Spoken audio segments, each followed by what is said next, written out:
مساء الخير على حضراتكم. ان شاء الله النهارده بوريكم تكنيك حلو جدا للرز بحبه بحبه، ازاي تقدري تطلعيه مفلفل مش معجن.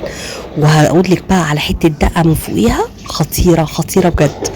مبدئيا كده بجيب راس من التوم كده زي ما حضرتك كده شايفاه حلو كده، وببشره او بس البشر بتاعه لازم يكون مجروش. ليه بقى مجروش؟ لان انا عاوزاه يطلع كريسبي. التوم ده انا محتاج ان هو يطلع كريسبي. هتقولي ايه كميه التوم ده؟ هقولك بس صبرك بالله، هوريكي في اخر الفيديو هنعمل ايه بالتوم الحلو ده. عشان يطلع كريسبي ما بمدش ايدي خالص على معلقه، بعمله على طريقه الهز. يعني شوفوا زي ما كده حضرتك شايفه على الشاشه، بميله يمين شمال فوق تحت، بحيث التومايه بتاعتي تطلع لون ذهبي حلو ومقرمش، تقدري تستخدميها في حاجات كتيره جدا.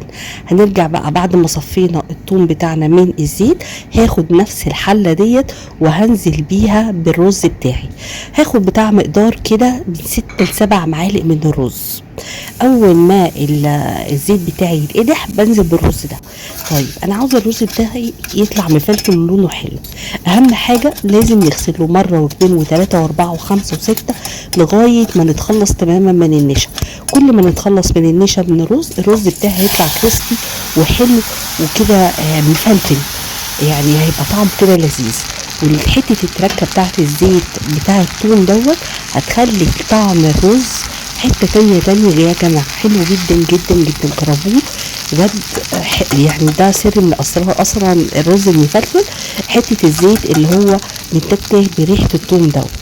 في حد يقولي طب ما انا ممكن احط التومه صحيحه واريح دماغي، ده برضو ممكن، بس الطريقه اللي انا بوريها لك دي هي الطريقه الصحيحه، الطريقه المظبوطه.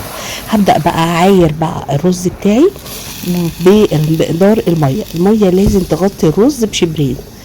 يعني على سبيل المثال بحط المعلقه، واول ما المعلقه تغرس فيها يبقى كده الميه بتاعتي كده مظبوطه. طبعا زي ما حضرتك كده شفتي انا حطيت الميه وحطيت المعلقه راحت وقعت، سيبك من الكلام ده. المهم يعني سبته بقى على نار هاديه لمده 15 دقيقه 17 دقيقه كده، هيطلع مفلفل وريحته تحفه وجميله، ويعني خطير خطير خطير. بص الرز الواحده بحبايه عامله ازاي.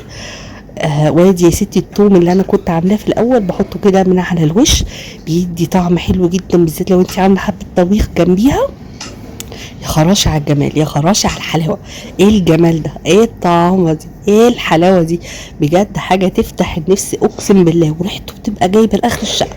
استخدمي نفس التكنيك اللي انا بقول لك عليه دوت، حلو قوي قوي قوي قوي قوي قوي. والله لا تجربيها والله ما هتندمي، وحياة ربنا طعمها حلو بجد، مش عشان انا اللي عاملاها، بس التكنيك ده فعلا في الرز المفلفل في الحبه وحبه.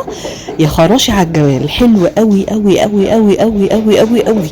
يعني هفضل اقول لك قوي من هنا للصبح. يعني جوزك وهو داخل كده الشقه هيحس كده بريحه حاجه كده فواحه كده في الشقه، حاجه كده هتشرح قلبه بجد. حلو قوي. عملت جنبيها كمان حبه البتنجان المخلل ده، كنت منزله لكم قبل كده على القناه، هبقى اسيب لكم اللينك بتاعه، وكمان هبقى بسيب لكم اللينك بتاع التوم المفلفل لو انتوا عاوزين تعرفوا الطريقه انا عاملاها ازاي بالظبط يعني.